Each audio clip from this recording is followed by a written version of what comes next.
মিটফোর্ডে হত্যার ঘটনায় ছায়া তদন্ত করছে রায়। বাড়ি ঘটনায় এ পর্যন্ত 5 জনকে গ্রেফতার করেছে আইন শৃঙ্খলা বাহিনী। বিএনপি মহাসচিব মির্জা ফখরুল ইসলাম আলমগীরকে আটক করেছে পুলিশ। খুব দুর্ধর্ষ একটি হত্যাকাণ্ড সংঘটিত হয়। তো এই হত্যাকাণ্ডের সঙ্গে জড়িত। আসসালামু আলাইকুম প্রিয় দর্শক আরো একটি সংবাদে হাজির হয়েছি আপনাদের মাঝে। দর্শক শ্রোতা, আজকের এই সংবাদটি খুবই গুরুত্বপূর্ণ। ভিডিওর ভিতরে রয়েছে অনেক গুরুত্বপূর্ণ তথ্য, তাই বলছি সম্পূর্ণ ভিডিওটিকে স্কিপ করবেন না। এবং যারা এমন নিত্য নতুন আপডেট খবরগুলো দেখতে পছন্দ করেন তারা অবশ্যই চ্যানেলটি সাবস্ক্রাইব করে আমাদের সাথে থাকবেন। দর্শক শ্রোতা, তাই আর বেশি কথা না বাড়িয়ে চলুন বিস্তারিত ভিডিও দেখে আসি। আমার মায়ের কষ্টটা আমি মাইনা নিতে পারতেছি না।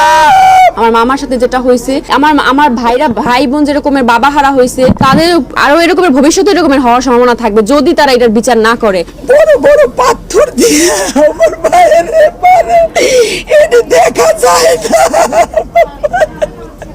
আমার মামা পরে যে পাথর দিয়ে যে মারা হয়েছে, মানে এই রকমের মানুষের কিভাবে মানুষ মারে, কিভাবে? আমি চাচ্ছি মাননীয় প্রধান উপদেষ্টার কাছে আমার বিনীত অনুরোধ যে আমার মামাকে যারা মারছে, যেভাবে নৃশংসভাবে হত্যা করছে, প্রত্যেককে যেন আইনের আওতায় আনা হয় এবং তাদেরকে যেন ফাঁসি দেওয়া হয়। কারণ এই ফাঁসি, এটা যদি সঠিক বিচার হয় তাহলে ভবিষ্যতে কোনো লোক এই কাজ করার আগে অন্তত 100 বার ভেবে নিবে যে না, এটা সঠিক বিচার হয়েছে। আমরা যদি এই কাজ করি তাহলে আমাদের সেম একই অবস্থা হবে। আর যদি তারা এটা স্টেপ না নেয় তাহলে কিন্তু অহরহ এটা হয়ে যাবে। আমার মামার সাথে যেটা হয়েছে, আমার ভাই বোন যেরকমের বাবা হারা হয়েছে, তাদের আরো এরকমের ভবিষ্যতে এরকমের হওয়ার সম্ভাবনা থাকবে যদি তারা এটার বিচার না করে। আমার ভাই বোন এরা, তাদের লেখাপড়া, তাদের যে মাথার যে ঠাই নাই, এটা আমি চাচ্ছি যে তাদের যেন ঠাই মাথা গোজার মতো ঠাই স্থান দেওয়া হয়, আর যেন সঠিক বিচার করা হয়। প্রত্যেকটা আসামি যারা এটার সাথে ছিল এবং এর পিছনেও কিন্তু অনেক হতা আছে, তাদেরকে যেন সবাইকে আওতায় আনা হয়, বিচারের আওতাধীন করা হয়। আমার এই একটাই অনুরোধ, আমি চাই যে প্রত্যেকে যেন ধরে ফাঁসি দেওয়া হয়, ধরে অন্তত যেন দৃষ্টান্তমূলক হয়ে থাকে পৃথিবীর বুকে যে না, এরকমের শাস্তি হয়েছে। সোহাগ আমার ছোট ভাই, আমরা 3টা ভাই বোন, 2টা বোনের পরেই আমার একটা ভাই। খুব আদরের সেনর আমার এই ভাই, খুব আদর দিয়ে যত্ন করে মানুষ করেছি। আমার ভাই অনেক কষ্ট করে এই ব্যবসাটা দিছে। আমার বাইরে গোডাউনের থেকে মারতে বেড়ে বার করে, তারপরে এই যে মিটফোর্ড মেডিকেল 3 নাম্বার গেটে আমার বাইরে এই 3 নাম্বার গেটের ভিতরে নিয়ে যায় মারতে।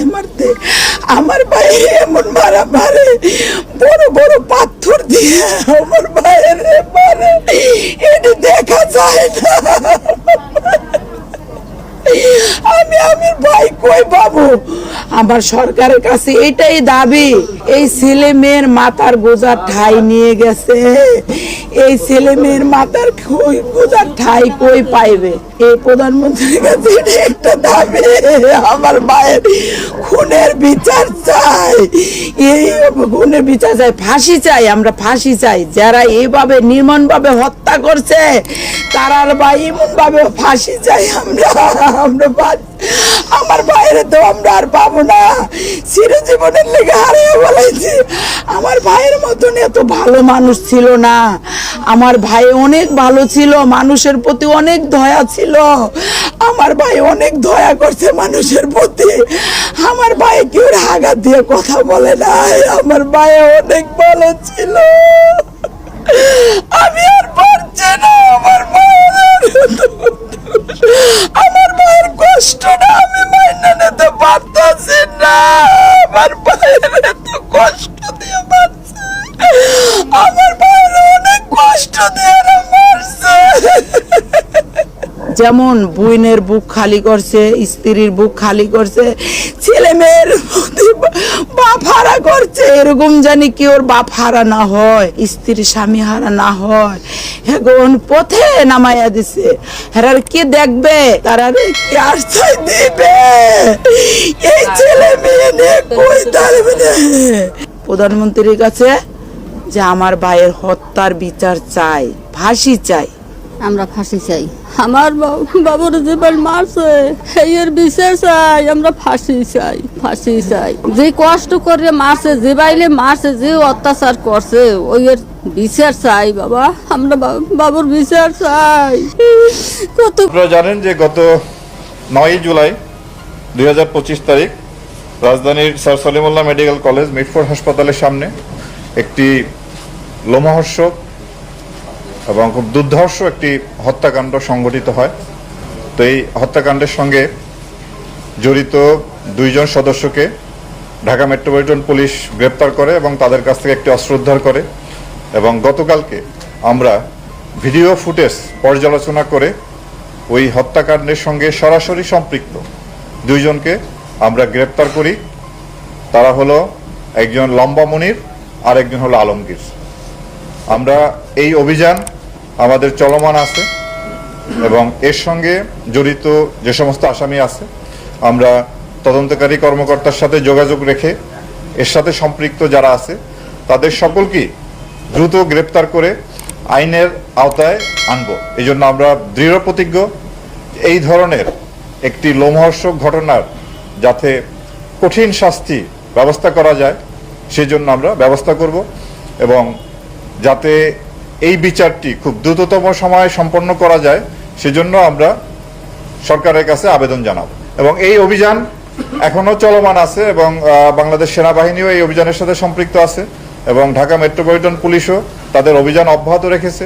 আমরাও আমাদের অভিযান চালিয়ে যাচ্ছি। এটির মূল তদন্ত ডিএমপি করতেছে, তারাই তদন্ত করে এর সঙ্গে কারা জড়িত কিভাবে সম্পূর্ণ বিষয়টা বের করবে এবং আমরা ছায়া তদন্তের মাধ্যমে আমরা ডিএমপিকে এক্ষেত্রে সহায়তা করছি। আমাদের কাছে অপরাধীর পরিচয় অপরাধী, সে কোন দলের কত বড় শীর্ষ নেতা বা কত বড় নেতা সেটা আমরা কোনোভাবেই বিবেচনায় আনি না। যে অপরাধের সাথে সম্পৃক্ত হবে আমরা তার বিরুদ্ধে কঠোর ব্যবস্থা নেব। এখানে দলীয় পরিচয় আমাদের কাছে কোনোভাবেই মুখ্য নয়। আইন শৃঙ্খলা পরিস্থিতি নিয়ন্ত্রণে রাখার জন্য আমরা সবসময় কাজ করে যাচ্ছি। আপনারা জানেন যে 5ই আগস্টের পরে আইন শৃঙ্খলা রক্ষাকারী বাহিনীর যে মূল বাহিনী বাংলাদেশ পুলিশ সহ অন্যান্য বাহিনীর যে অবস্থায় পর্যবসিত হয়েছিল সেখান থেকে দ্রুতই আমরা স্বাভাবিক পর্যায়ে আসার জন্য চেষ্টা করে যাচ্ছি এবং আমি মনে করি এই পর্যন্ত আমরা মোটামুটি অনেকটাই গুছিয়ে এসেছি এবং সামনে যে ভবিষ্যতে আমরা আরও সফলতার সাথে আমরা আরও আন্তরিকতার সাথে এবং নিষ্ঠার সাথে আমরা দায়িত্ব পালন করব। আর আইন শৃঙ্খলা আপনার অপরাধ মুক্ত কোনো সমাজ নাই, অপরাধ সংগঠিত হয়। সেই ক্ষেত্রে দেখার বিষয় যে আমরা কিভাবে রেসপন্স করছি। আপনি মব ভায়োলেন্স বলেন, চুরি বলেন, ডাকাতি বলেন, দস্যুতা, খুন, প্রত্যেকটা ঘটনায় আমরা মামলা নিচ্ছি এবং এর সাথে জড়িত তাদেরকে আমরা কিন্তু গ্রেপ্তার করছি। কাউকে কিন্তু কোনোভাবে ছাড় দেওয়া হচ্ছে না। তবে আমাদের এই প্রচেষ্টা যদি অব্যাহত থাকে আমরা আশা করি সামনে আইন শৃঙ্খলা পরিস্থিতি আরো ভালো হবে। দর্শক, আশা করি সম্পূর্ণ ভিডিওটি না টেনে দেখেছেন এবং এই ভিডিওটি থেকে আশা করি আপনারা অনেক কিছুই বুঝতে পেরেছেন। দর্শক শ্রোতা, এই ভিডিওটি থেকে আপনার যদি কোনো মতামত থেকে থাকে তাহলে আপনার মূল্যবান মতামতটি অবশ্যই কমেন্ট করে জানিয়ে দেবেন। আজকে ভিডিওটি পর্যন্তই, দেখা হবে পরবর্তী ভিডিওতে। সে পর্যন্ত ভালো থাকুন, সুস্থ থাকুন, আল্লাহ হাফেজ।